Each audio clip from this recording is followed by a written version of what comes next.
6:34 minutos de la mañana. En Los secretos de Darcy Quinn, un tema muy importante para la agenda productiva y exportadora de Colombia. Es un secreto de Darcy Quinn que tiene repercusiones muy profundas. Profesor Fernando Quijano, es la renegociación que se ha mantenido y se mantuvo por debajo de los radares de la opinión pública, por debajo de los radares de los gremios, por debajo de la deliberación que tuvo todo el proceso de negociación del TLC. Fueron varios años con la opinión pública y los sectores productivos conociendo qué se estaba negociando, porque de eso depende la inversión, de eso dependen nuestras exportaciones, de eso depende el sector productivo. Usted nos dijo, Darcy, y alertó al país diciendo, ojo, están en una negociación de la que no se está hablando, no nos están diciendo nada. Vinieron cartas de congresistas en Estados Unidos, voces en Colombia, reclamando publicidad, conocimiento sobre lo que se estaba negociando. El gobierno Biden en sus estertores, el mismo gobierno que a última hora saca a Cuba del listado de países protectores del terrorismo, el mismo gobierno que indulta a una cantidad de gente al final del camino.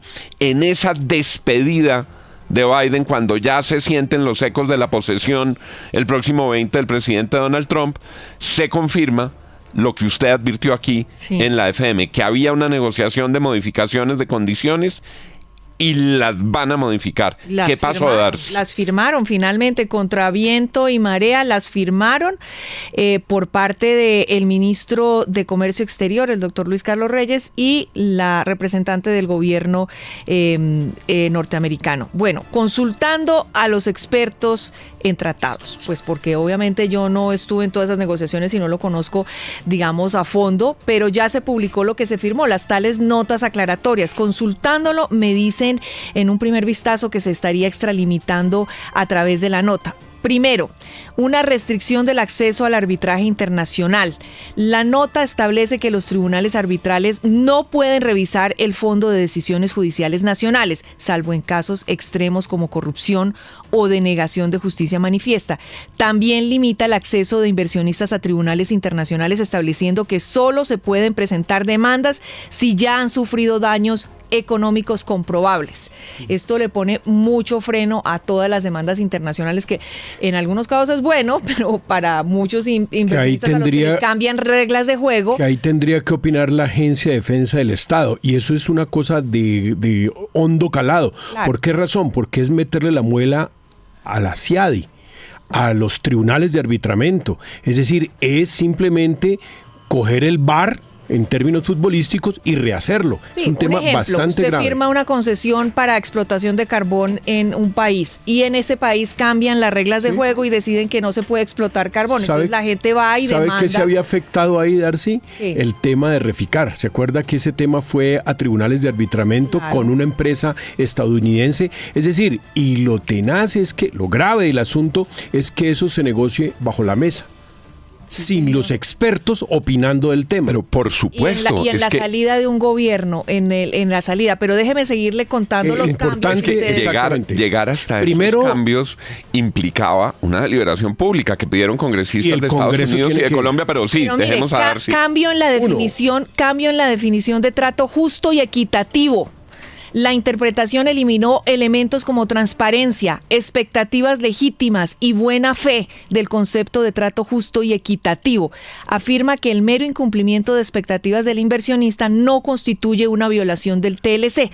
O sea, si usted tenía unas expectativas y no las logró, pues ahí no se está violando el TLC, salvo que demuestre discriminación o denegación de justicia. Importante, lleva dos, doctor Juan, lleva dos. Uno, los tribunales de arbitramiento, y dos, el trato justo. El trato justo. Ese digamos, es menos grave, pero igual tiene unas implicaciones profundas. ¿Depende para quién? ¿Para quién? Oiga este tema en materia ambiental. Fortalecimiento del derecho de regulación ambiental. Ahí dice artículo 10.11. Se reafirma el derecho de los gobiernos a adoptar regulaciones ambientales, incluso si afectan el valor de una inversión. Limita la posibilidad de que inversionistas demanden al Estado por regulaciones ambientales que impacten sus negocios.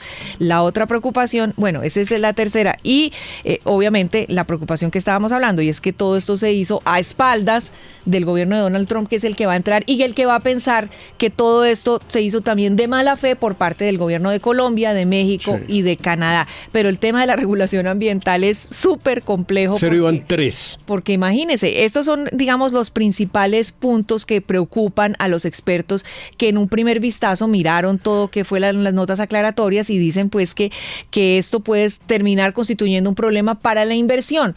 Por ejemplo, en Colombia, donde no hay una estabilidad jurídica, donde las normas se cambian y donde la inversión ha caído 18%.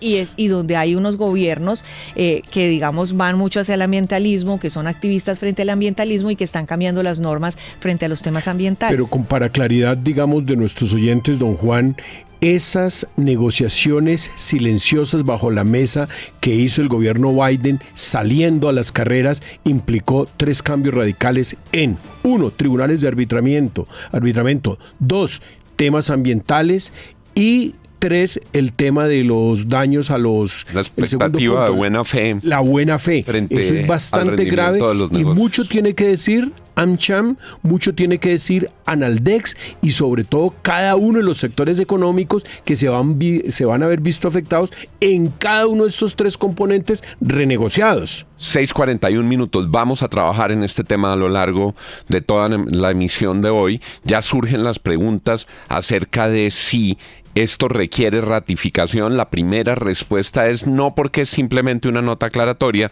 pero lo que ha dicho la doctrina en materia de acuerdos de libre comercio y de acuerdos de naturaleza bilateral es que si la nota aclaratoria toca el fondo o el contenido de lo que se negoció, requeriría una ratificación. Pero más allá del debate jurídico es ¿por qué lo hicieron por debajo de la mesa? ¿Por qué no conocimos cómo avanzaban estas negociaciones y por qué firmándose en los estertores del gobierno? Es que eso es cuando se firman los contratos el 31 de diciembre o el 30 de diciembre. Es decir, ¿por qué están haciéndolo de esa manera, como a espaldas, poco transparente? ¿Quién lideraría esto? Hay que ver cuáles eran los intereses que estaban detrás de este tema. Lo seguiremos en nuestra emisión. Los secretos de Darcy Quinn estuvo aquí en primicia la semana pasada. Se hizo la advertencia. Fuimos revelando las cartas que había de los congresistas y no se logró que hubiera la publicidad adecuada frente a la deliberación por estas notas aclaratorias. 6:42. Los secretos de Darcy Quinn en la FM de RCN.